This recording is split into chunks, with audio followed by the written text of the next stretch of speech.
Hello dear all, welcome to our channel Smart Indian Model School. Smart Indian Model School present Smart Indian EduFun classes. EduFun online classes includes course studies of playgroup to class 12, emotional and communication skills, happiness classes and DIY activities.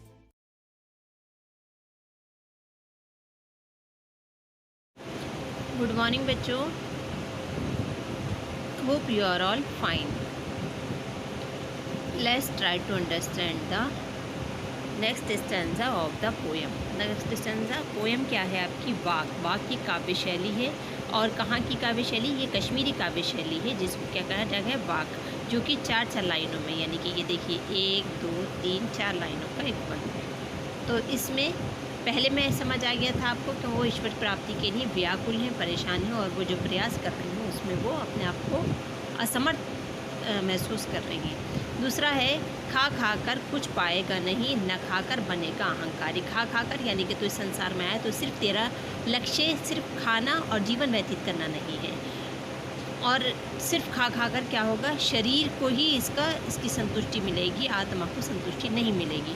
ना खाकर बनेगा अहंकारी. और अगर खाना छोड़ दिया, जैसे कि हम लोग व्रत रखते हैं या रोज़ा रखते हैं, फास्ट होता है, तो उसमें क्या अगर ऐसी लगातार नहीं खाते रहें तो क्या अहंकार आ जाएगा? कि क्या अहंकार आएगा? अरे हम तो बिना खाए भी जीवित रह सकते हैं.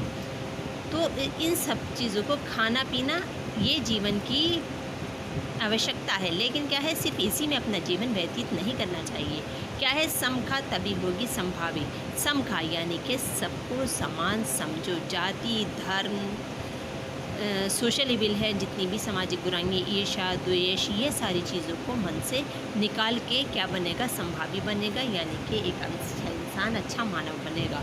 और तभी मानवता से प्रेम होगा. जब हमें समानता आएगी, जाति धर्म के बारे में नहीं सोचेंगे, ऊंच नीच, गरीबी अमीरी, ये सारी चीज़ें हमारे मन से निकल जाएंगी, तभी हमारे मन में क्या आएगा? संभावी बनेंगे, तभी हमें मानवता से प्रेम होगा. वरना क्या है, हम एक इंसान को इंसान न समझ के उसे जाति धर्म से आकेंगे कि ये हिंदू है, ये मुस्लिम है, ये सिख है, ईसाई है, ये इसका धर्म ये है, इसका धर्म ये है, ये गरीब है, ये अमीर है. लेकिन जब हमारे अंदर समानता आ जाएगी, हमारे भी ये एहसास हो जाएगा, या हमारे अंदर इक्वालिटी पैदा हो जाएगी कि हम जो है सबको समान समझें, तो क्या होगा? हमारे अंदर संभावी बन जाएंगे, यानी कि प्रेम की भावना आ जाएगी और हम मानव से प्रेम करने वाले बनेंगे. खुलेंगी साकल बंद द्वार की. और जो हमारे बंद द्वार हैं, जितने भी रास्ते हमारे जीवन में बंद पड़े हैं, उन रास्तों की गांठें खुल जाएंगी, दरवाजे खुल जाएंगे, और हम अपने लक्ष्य को प्राप्त कर सकते हैं. कैसे कर सकते हैं? अच्छे गुणों से. अच्छे गुण में सबसे ऊपर चीज़ है, सबसे पहली चीज़ है मानवता. मानवता से प्रेम. अगला बच्चों, आई सीधी राह से गई न सीधी राह, सुषुम्न सेतु पर खड़ी थी, बीत गया दिन आ, जेब टटोली कोड़ी न पाई, माँ जी को दूँ क्या उतराई. आई सीधी, ये अपने जीवन के बारे में बता रही हैं कि मैं जैसे इस संसार में आई थी तो बहुत सीधी सादी आई थी. जैसे एक बच्चा होता है बिल्कुल भोला भाला सा, उसे इस संसार की सामाजिक बुराइयों के बारे में कुछ नहीं पता होता है. लेकिन अब मैं जैसे जैसे अपना जीवन व्यतीत कर रही हूँ, और इतना जीवन मैंने अपना व्यतीत कर लिया, तो क्या मेरे अंदर सामाजिक बुराई, ईर्ष्या, द्वेष, जलन, हसद, नफरत, ये सारी चीज़ें मेरे अंदर आ गई हैं. सूक्ष्म सेतु पर खड़ी थी, बीत गया दिन आ. मैं क्या, एक पुल पे, सेतु पुल को कहा जाता है, जिस तरह से सागर के बीच में पुल बनाया जाता है, और नदी, सागर, समुद्र के बीच में पुल बनाया जाता है, तो उस पुल के समान मैं खड़ी थी. ना मैं इधर जा सकी, ना मैं उधर जा सकी, और सिर्फ खड़े मैं देखती रही, यानी मैंने अच्छे कर्म कुछ नहीं किए. और लो मेरा जीवन बीत गया दिन आह, अफसोस कर रहे हैं कि लो मेरा जीवन ऐसे ही व्यतीत हो गया, ऐसे ही गुजर गया. जेब टटोली कौड़ी न पाई. जेब टटोली कौड़ी न पाई यानी कि जैसे जेब में हाथ डाला तो पैसे नहीं मिले.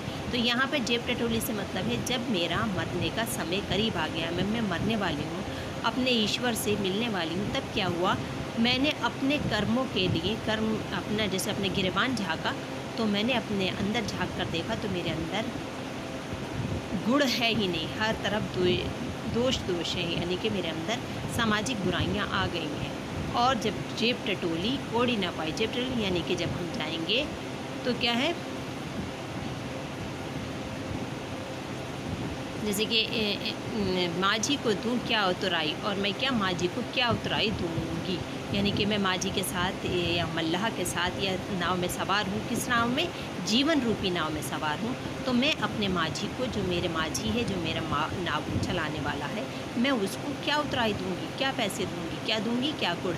जैसे इसी के लिए इकबाल का शेर है, अमल आखिरत में नेक ही काम आएंगे, पेश है तुझको सफ़र ज़्यादा सफ़र पैदा कर, यानी कि तेरे सामने ये सफ़र है, ये ज़िंदगी का सफ़र है और तुम्हें ज़्यादा सफ़र पैदा करना चाहिए। ज़्यादा सफ़र यानी कि ज़िंदगी का सामान जो हमें भगवान से मिलते समय या मिलने पर हमें उसे अच्छे गुण देना है कि हमने जीवन में ये अच्छाइयाँ कमाई हैं, ये नेकियाँ कमाई हैं, ये हमारे गुण हैं।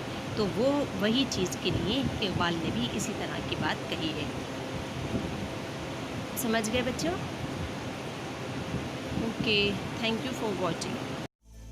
यदि आपको हमारा वीडियो अच्छा लगा हो तो आगे की वीडियो की नोटिफिकेशन प्राप्त करने के लिए कृपया बेल बटन दबाएं और चैनल सब्सक्राइब करना ना भूलें।